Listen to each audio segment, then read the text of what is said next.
Butterflies, so welcome back to another video, and I hope everyone had an amazing day. And if you're new, welcome to my channel. My name is Shy. Be sure to like, comment, subscribe, and share all that wonderful stuff. We're back with slapped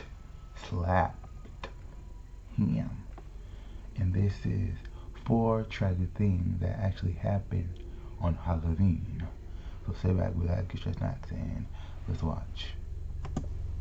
How you doing? I'm Callan, and this is Slapped Ham. The following bizarre mysteries are sure to freak you out. So hit that subscribe button and get ready for more scary content. Just like this. Alright, let's get into it. On the first Halloween after the end of World War II, many people were feeling especially festive. But in one neighbourhood in Toronto, a Halloween street party became a serious public disturbance. A large and rowdy crowd sprang up on the evening of October 31, 1945, on Queen Street East, which is located in the Beaches community on the Lake Ontario waterfront. The crowd was made up of teenagers, and the police estimated that several thousand had gathered. As the evening went on, the teenagers' behaviour became more destructive. They started bonfires in the middle of the road and used nearby fencing and other materials to fuel the flames. They also set up obstacles to keep fire trucks from approaching. The police responded by riding in on horseback. They made 2 arrests. These arrests sparked a march on a nearby police station. The rioters threw rocks and pieces of debris, while police and firefighters used clubs and turned hoses on them. Although the riot was ultimately subdued, it pointed to some simmering social problems. The rioters were teenage boys who hadn't fought in the war. Maybe they assumed they'd missed out on the chance to become heroes. Maybe they didn't see sufficient opportunities for themselves in local life. There wasn't an explicit political message attached to the riot. It may have been sparked by some mix of youthful rebellion, misdirected energy, and resentment.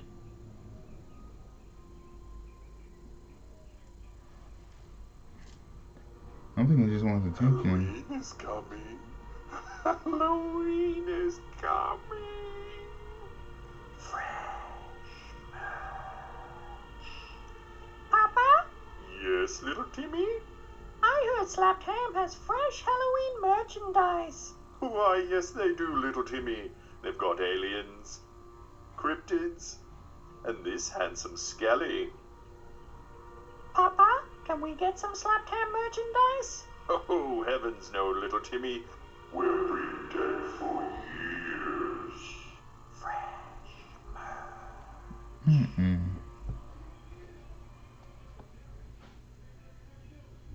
Halloween night of 1963 was going by enjoyably at the Indiana State Fairgrounds Coliseum in Indianapolis. The main attraction was the Holiday on Ice show, which drew hundreds of people. At roughly 11 p.m., just a few minutes before the skating show was set to end, a massive explosion turned the festive evening into a nightmare. The cause of the explosion was a leaking tank of propane gas in the concession area. When the gas interacted with an electric popcorn machine, the resulting blast of flame shot up 40 feet. The explosion ravaged the seats on the south side of the Coliseum, sending people and chunks of concrete into the air. After the explosion, 54 people died on the scene and 20 more later on. An additional 400 people were also injured. Witnesses compared the aftermath of the explosion to a disaster movie, except that the blood, flames, and wreckage were terribly real. Only one person, the president of the company that supplied the gas, ever received a criminal conviction in connection to the explosion. His conviction, however, was later overturned by the state Supreme Court. Survivors and victims wound up receiving roughly $4.6 million in settlements. Wow. Along with the issues it raised about criminal negligence, the explosion was a stark reminder of how no one wants a real-life horror in their lives. What should have been an evening of Halloween delight and escapism became a traumatic tragedy. Baby, it's cold outside. Many of Harry Houdini's fans probably thought that he was superhuman. The legendary magician was famous for all kinds of death-defying stunts, including his escapes from buried caskets, water tanks, submerged packing crates, and straitjackets suspended from cranes and buildings. The way Houdini died was more mundane, though the events leading up to his death were still fairly mysterious. Late in the morning of October 22, 1926, Houdini was reclining on a couch in the Princess Theatre in Montreal. He wasn't in top form that day, less than cool performing a stunt. Disregarding the advice of doctors, he refused to cancel subsequent scheduled appearances, including a lecture at the McGill University that brought him into the company of 3 university students. One of them, Sam Smilovitz, was sketching a portrait of Houdini as he reclined in the theatre. The other students, Jack Price and Jocelyn Gordon-Whitehead, hung around to watch and have a chat. The conversation turned towards Houdini's ability to withstand strong blows to the stomach. Unfortunately, the topic didn't remain theoretical. One of the students, Whitehead, bent over Houdini and punched him repeatedly in the abdomen. Visibly pained, Houdini stopped Whitehead after at least 4 blows. Though he had reportedly granted Whitehead permission to strike him, Houdini claimed that he had not been prepared for the rapid and forceful nature of the punches. By that evening, Houdini was suffering serious abdominal pain, but he delayed seeking medical attention. 2 days later, a doctor diagnosed him with acute appendicitis and urged him to undergo surgery. Instead, Houdini performed in Detroit's Garrick Theatre. By that point, he had a dangerously high fever. At the urging of both his wife and doctor, Houdini finally submitted to hospitalization on October 25. Although he underwent surgery, his appendix had already ruptured, and infection spread throughout his entire body. In 1926, the antibiotics that may have saved Houdini's life hadn't yet been discovered. He died in the early afternoon of Halloween at the age of 52. It's unclear whether the blows to his stomach triggered the appendicitis. One possibility is that he was already suffering from appendicitis, and the symptoms became more noticeable after the severe punches.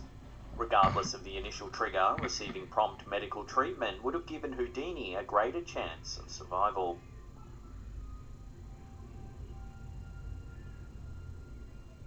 Before we look at some trick-or-treating that ended in tragedy, remember to caress that subscribe button, then tickle that little bell icon there and turn on all channel notifications.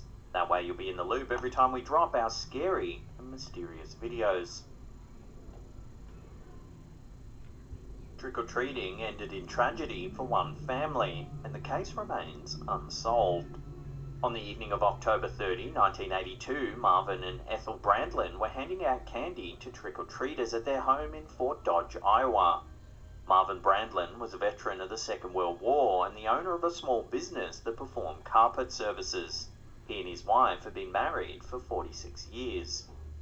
When Ethel Brandlin opened the door to someone wearing a pillowcase for a mask, she and her husband didn't realize that their lives were in grave danger.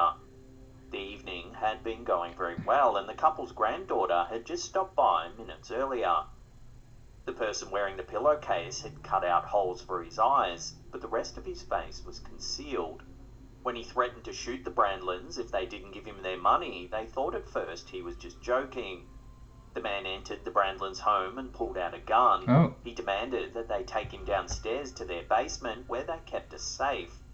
There were only a few people at the time who knew about this safe, which meant that the robber was likely acquainted with the family. When the couple reached the kitchen, Marvin Brandlin tried to grab the robber's gun. The Brandlins were still not fully convinced that this was a real robbery.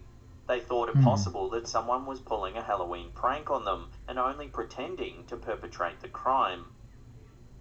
Unfortunately, it was not a prank. The robber shot Marvin Brandlin and ran from the couple's home.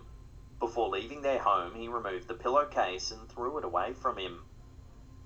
Marvin Brandlin wound up dying during surgery in the early morning hours of Halloween. Less than a month later, during Thanksgiving, Ethel Brandlin suffered a breakdown. A few months after that, sadly, she passed away. Surviving family members are certain about the identity of the criminal. They claim it's a family acquaintance and that this person actually bragged about the crime. The police also have Ethel Brandlin's description of the suspect. Blue eyes, light-coloured hair, a height of roughly 5 feet 8 inches, and probably between the ages of 16 and 20 at the time of the incident. If there's a prime suspect, why has no one ever been arrested? Apparently the evidence remains insufficient, not strong enough to hold up in court. For example, the pillowcase that the murderer left behind at the Brandlins' home was subjected to a DNA analysis decades later, but it didn't contain enough genetic material. For the time being, the murder of Marvin Brandlin is a cold case. He was 5'8", 16, young. I would have at least jumped him because he's not that big, obviously. You know, at least jump. I know he had a gun, but at least catch my surprise. Get a light, lamppost, something like that. Get him. So this is basically Halloween scary stories going wrong that happen on Halloween. People want to get attention. People want to get revenge. People, Harry Houdini. I don't know. You know. So tell me how you think. Have the most awesome positive day. Stay grateful. Stay blessed. Until next time, you guys.